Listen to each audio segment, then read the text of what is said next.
What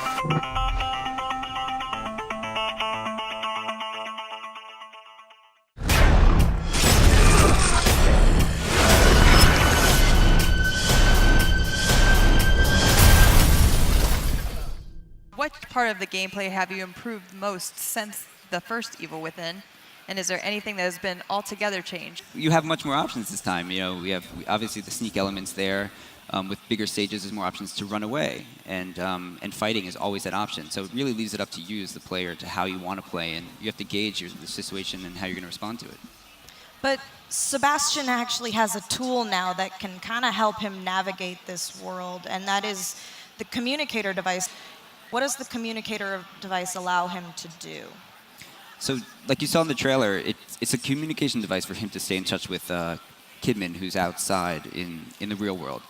But because of how STEM is sort of collapsing and in this state, it can respond to things that have happened within this world. So in the game, we call them sort of resonances or residual memories. So you can see things or chase down things that have happened in the past, and that can lead you to other objectives or to find items, or it could even be something terrible waiting for you. But it's up for you to sort of like take that extra step to follow these sort of leads that are coming through this communicator to explore.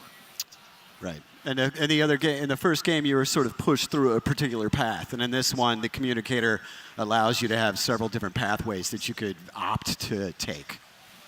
Is there something in here that could also appeal to an action fan, or is it pure horror? So action fans will not be disappointed, but also sort of people who like slower-paced horror will also find a game that they can enjoy.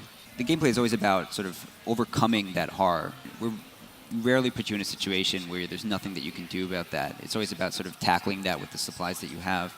But this game definitely expands on the option of that free-form ability to do what you want to do in the situation. And it all depends on, again, how much you explore, how much ammunition you have, how you really think about a situation before you approach it. Will this rely almost entirely on gore, or will it be an emphasis on psychological horror and general creepiness? I think this time we really kind of pushed the psychological horror aspect much harder, I think, than the first game.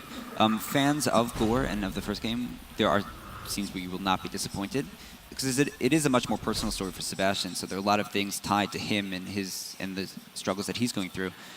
And just the shape of the reality around you, it's much more tied to the sort of psychological feel that I feel this time.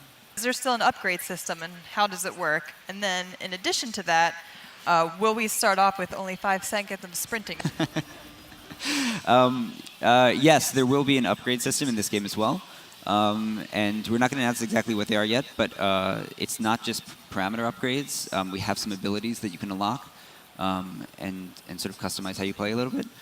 And as far as 5 seconds of stamina, I think we upped it to 6. No. But it's definitely still something you need to be concerned about when you play. But you've got to have that in. You have to have that stress, that additional stressor on top of everything else. It's like, I'm running out of breath. What am I doing here? Ultimately, that's what humanizes Sebastian and makes him a cool character that we can play. Yeah, whatever, he's pretty roughed up, though. So. Yeah, I mean...